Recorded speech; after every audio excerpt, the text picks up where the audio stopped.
Thank you for joining me for another quick hits conversation. I'm Dr. Robyn. With me today, I have Stuart Wiggins. He's with Induna Advisors, where he offers fractional chief operating officer services, where he brings resources together to help scale your business. I have Dr. Cole Galloway. He's a recovering academic working in social justice and disability, primarily with babies, as the founder at Go Baby Go.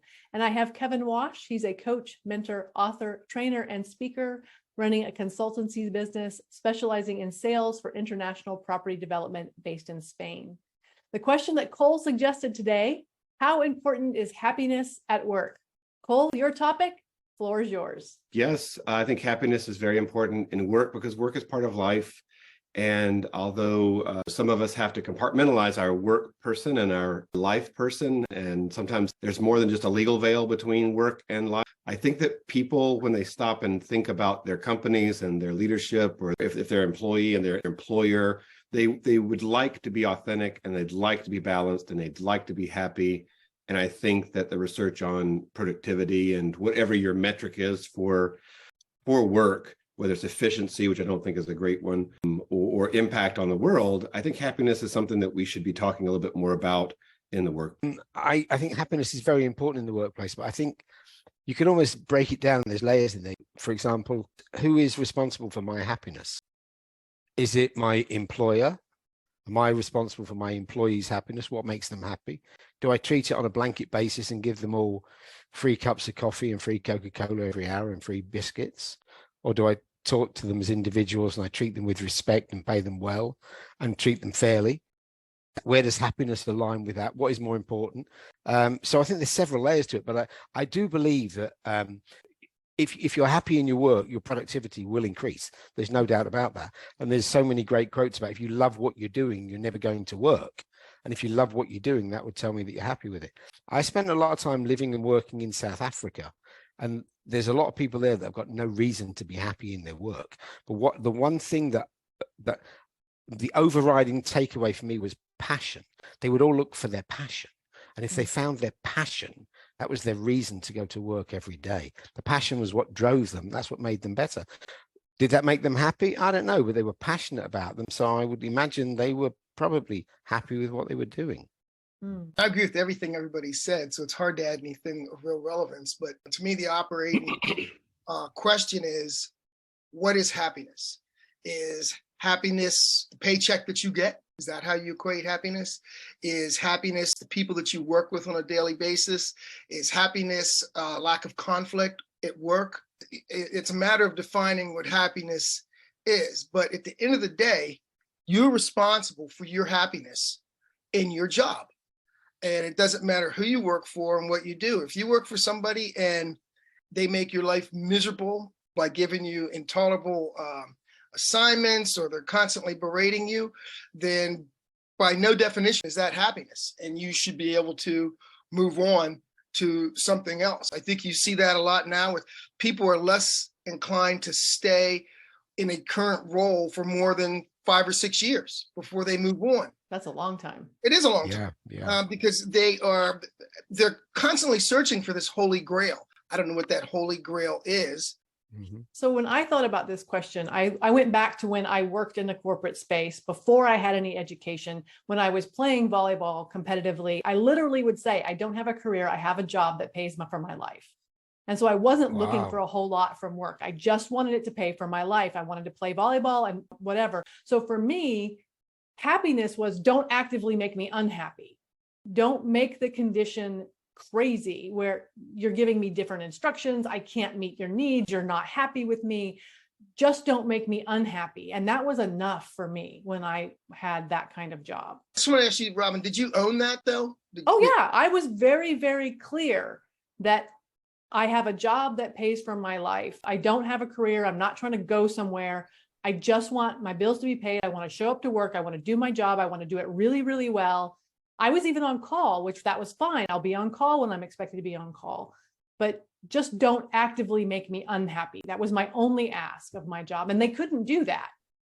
But isn't there a case there, Robyn, that if that employer had approached you in a different from a different avenue. They could have made you actively engaged and actively happy by combining it, by finding out what makes you, because it sounds to me you're going through the motions of a job to fund your life outside of the work, which tells me you wouldn't be an actively engaged. You're not actively disengaged, but you're kind of in no man's land there, which tells me I wouldn't be getting the best out of somebody if that's what they were doing. I don't think that's true. And the reason I don't is because, I mean, I have a very in-depth Protestant work ethic. If I'm working, I'm working. I'm giving you 100%.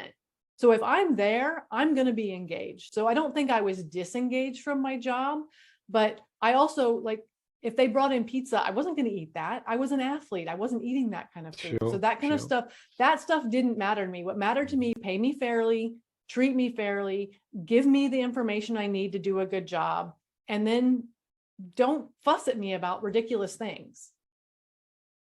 So then if we go back to the question of what is happiness, or how important is happiness, I think that not making people unhappy is more important than trying to make them happy. Wow.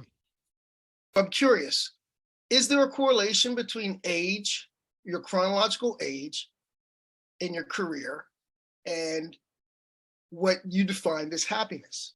I would think so. I've been a university person for almost 30 years in academics, and for the last 15 years, I've been in an area where oppressed and marginalized populations are right there in my research. And the university has never challenged me. It was kind of like, in fact, the more the community said, do this and do that, the more I was kind of labeled a loose cannon and a person that was at the boundaries, wasn't really a team player, that whole thing. So I think it did change. I have a little bit of a Robyn situation where they just didn't get in my way. That's all I was asking. Just, I know you're not going to challenge me. I'd love to be challenged. So I've maintained sort of a happiness level, I think, throughout 30 years with varying metrics on what that meant for happiness. I think in the last 10 or 15 years, I've been more authentic than ever. That's where the friction was. I think sort of giving, what I hear from you three is Kevin talking about leadership, listening, matching, seeing people, and even in the most mundane jobs. I think that can be really important. I think that it decreases the oversight that leadership has to do. And it bothers me, especially in academics, where between the parking lot and the classroom and laboratory, people change from a caring, well-balanced person to a very focused, academic, disconnected person. And then they go back, as they go back to their car, they go back through the parking lot and emerge into this full human. And so students and research projects and administrators, they're not authentic enough. They're not like what I see on this screen here is authentic people trying to actually squeeze out of work much more and challenge themselves. Sure. I think the line about the transformation from the car park to the office is classic in so many cases, Col. I mean, from my personal perspective, I decided to develop my own business because I was happy doing what I wanted to do. And much as I'd worked in corporations and I liked some of them, I enjoyed success there, I recognized I couldn't make changes because of the way they were. So I figured, well, my happiness was doing what I want to do. So now I've got the best of both worlds. I step in and out of corporations and try to make changes. And I see it so many times where you can see these people. For me, the people that enjoy what they're doing, that walk from the car park, they don't change. And I see the other people that literally, it's deep breath, here we go again, go into the office 8 hours to get through. And they're the guys to try to make those people happy is very, very difficult, because I think a lot of people, you can't make them happy. Their challenge is internal.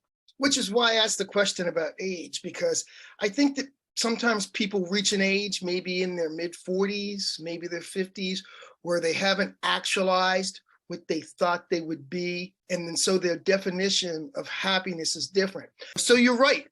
On the way that I always used to tell people that we should celebrate the people that are the ones that punch a time clock every day, because they figure out a way to be successful, put a roof over their head, have a car to drive, put food on their plate, and take care of their families.